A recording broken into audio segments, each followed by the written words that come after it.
One of the most common questions I get from people is what art tablet and art program do I recommend? Getting started in digital art can be a really overwhelming choice as there's so many options, and if you're new to it, you've never tried it before, you don't even know if you like it yet, so thinking it through is a really good idea. If you don't know me, I'm Shy Fox. I'm a full-time freelance artist since November 2019. I'm self-taught, so the good news is for somebody watching this, you're going to be hearing from somebody who's also learned online, and that's totally a viable way to go about learning a new skill. Maybe you're just learning for hobby purposes and maybe you have bigger, ambitions. But when I started, it was all about just trying it just for fun. The good thing about what I recommend to you today is it's not going to be influenced by what the schools do. Things like Photoshop and Wacom products are, and even Apple products are pushed by the schools. So that I think comes through in a lot of other people's recommendations who actually went to school. So I'm coming from a position where I've tried a bunch of these things and can give you a sort of unbiased, I want to call it unbiased perspective on what I think is actually best, or at least better bang for buck, and the fact that I didn't learn like Photoshop first. So we're going to talk about what art program you should get and what tools you should get, drawing device, and then after that, where to start when you're staring at a blank canvas. So those are the things we're going to get into today. Now everybody's going to approach this differently as to choosing what art program and what tablet they want to use. Some people have really big budgets and they want the best tech and the best program they can get and are willing to spend, whatever it costs to get that. Other people are coming from a position of they want what's cheapest or even free, as there are free programs and free options. Like drawing with your mouse is how I started. That's a free way to get started. I'm assuming you have a computer. And then some people are kind of in between where they have a budget on the lower end, don't want to invest too much because, they're just trying to experiment, so just want to kind of get started. But wherever you lie on all of these things is fine. All of it's acceptable, whether you want to spend a lot, spend nothing, or just a bit. That's all acceptable. There are options for you. When I got started, I used a program called GIMP. It's a free program, and I drew with my mouse, as I mentioned, and the trick with that is my lines were really shaky and I was slow and it was hard to draw. I wouldn't recommend drawing with a mouse, but if you're just trying to feel out a program, it might not be a bad place to start. As far as free programs go though, now I recommend Krita, Krita, I think is a good program. You could also potentially draw on other devices that you have. You can draw on the mobile, you can draw on tablet devices, and if you're fortunate enough to have some kind of pen tablet device already, that would work too. A lot of art programs also have free trials, so you could just try out a couple different ones and see what you like. It's good to be aware of the cost of the programs you're looking at free trialing first, as some are subscription-based fees you'd have to pay every month if you did take it on, like Photoshop. It gets expensive, I guess. And program I like is Clip Studio Paint. That's what I use. It was a one-time fee on PC, but I also have an iPad Pro. So that one actually is a monthly subscription. And I think it works out to $25 for the year, which to me is completely reasonable and affordable. So look into, of course, the cost of the programs that you're going to try out. That being said though, Clip Studio Paint is my favorite, and if I were to just give you a short answer what I recommend, Clip Studio Paint is what I recommend. I've tried a bunch of different ones like Photoshop, Paint Tool, Sai, of course GIMP and Krita as I recommended as well, but Clip Studio Paint by far I think has amazing tools and does a great job for, good price. So there's that. And then once you've chosen your drawing program, you have to pick a drawing device or what you're going to use to actually draw with. If you're going to get a drawing tablet, there are options as cheap as $50 US or something. I've even seen $18 US for this tiny thing. It works. I know somebody who bought one and used it and it worked for them. So you can get really cheap options, and then you can also get options that are a couple thousand, like $2,500. So it can get really expensive. There's such a wide range of products available and types, and it's hard to know where to start. Chances are, if you're interested in digital art, you've heard of a brand called Wacom. That is definitely a bit of an industry standard in North America if you've gone to school for art, or even Apple products. And these are really expensive compared to some of the cheaper ones you can get on Amazon that come from a variety of other companies if you just start searching for art tablets on there. They can literally be like half the price and be just as good and basically have the same technology. So it is definitely worth considering options that aren't Wacom if your budget is tighter. Wacom just kind of dominates the North American market and there's not a lot of competition for it. So if you're somebody who's looking to just invest a little bit, I'd go looking on sites like Amazon. Maybe I'll link a few good ones in the description below that I would recommend. But as far as actual brands, I tend to recommend Huion as it's one that's reasonably well known. And I think it's really good tablets for the prices, and they have a variety of types, whether it's a screenless or a screen tablet. I've tried a few of theirs as well, a screenless and a screen one, and I think they're both great.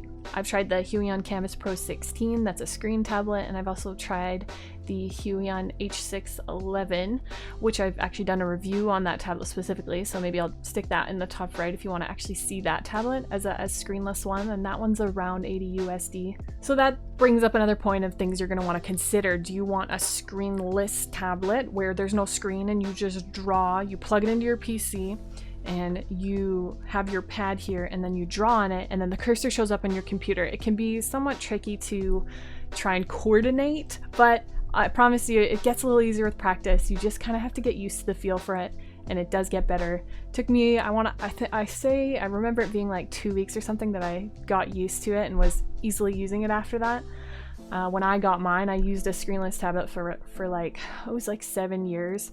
I've been drawing for about 10 years at this point digitally, on and off. I used to do it as hobby and didn't take it too seriously, but anyway, it's beside the point. I upgraded to a Yugi UG2150, which I don't even know if they sell that anymore. You can't get it on Amazon. You might be able to get it direct from their site, but that is something I still use. The technology for that's a little outdated since I bought it. That was like 3.5 years ago. So I would get something more updated than that, but it is a screen tablet. It's really big. I love it. It's been working great. It was just another brand off Amazon when I bought it that had really good reviews and I liked the price, so I went for it.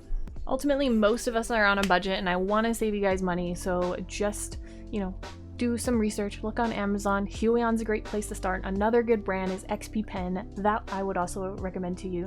And if you really want to go for the best because your budget allows you to get what you want, iPad Pros are really awesome. I like mine. And then there's the fancy Wacom ones too.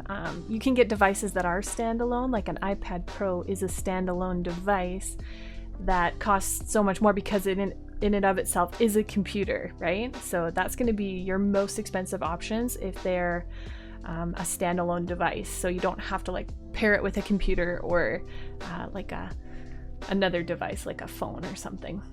Let's also talk about how to get started learning digital art. I really recommend YouTube. Like, yes, we're here right now, but YouTube for me was one of the very, very best resources I use to learn all the tutorials out there, because there's lots of good ones. I mean, I'm trying to make some myself, but there's, even beyond my channel, lots of amazing tutorials on the art program you want to use specifically. That would be a good way to get to know your program. Definitely recommend that.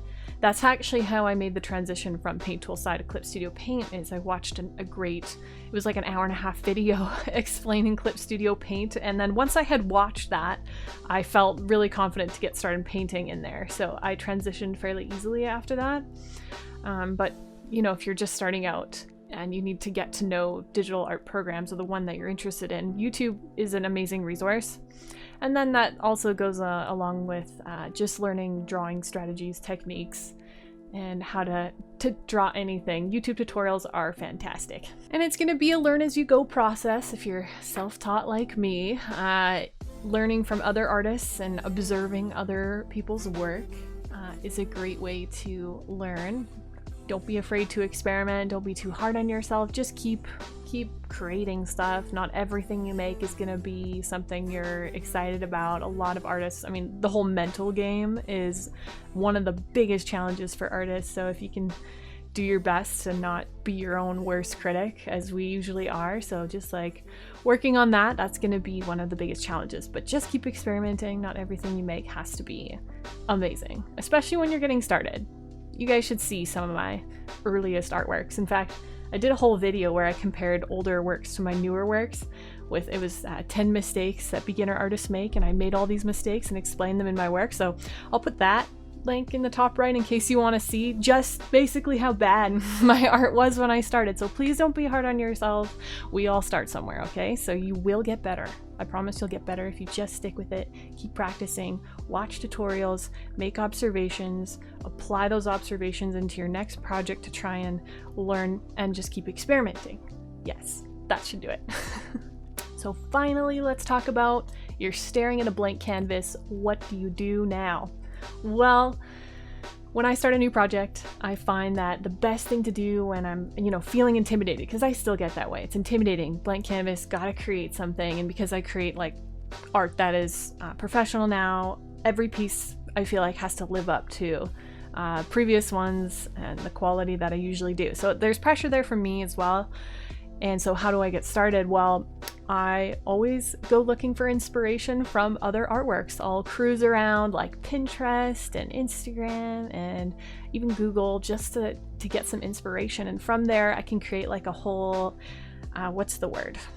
inspiration board. I can create a collage of images that help for being references and inspiration and ideas for me. I use a program called PureRef. This is actually a really, really good tip for you if you've never heard of PureRef. I wish I learned about it so much sooner, but this application for PC is phenomenal and you can get it for free. PureRef is super great because you can drag images around in the program, just like drag them in, collage them, and it just, instead of having like individual windows when you open up pictures on your computer, it's just a fantastic tool. And you can flip them, turn them black and white, rotate them, crop them. It's just super useful. Likewise, when I got my iPad Pro, I was like, well, PureRef isn't on iPads. So I discovered a program called VizRef, which is very, very similar. That one did cost a couple bucks, but super worth it. So if you're using like an Apple iOS device or something, VizRef is the other one that I recommend. It's not the same, but it's really similar and does pretty much the same things. That all being said, I hope something in there helps you get started and makes you feel a little more confident in making some choices. But if you have any questions or thoughts on any of this, you can, comment below. Also, be sure to like and subscribe. I'm supposed to say that, right? Of course I am. As I make tutorials on art, of course, art tutorials and other things related to art. So if you're interested in that, I'm giving the perspective from a self-taught artist, which so many of you are. So many of you aren't going to go to school, probably won't ever. Maybe this is just a hobby and you're starting here, you want to be self-taught too. So my advice is often relatable, I feel like. So, that's kind of a good thing. Okay. We'll end her there. Have a good day, you guys. Hopefully this was helpful. Bye.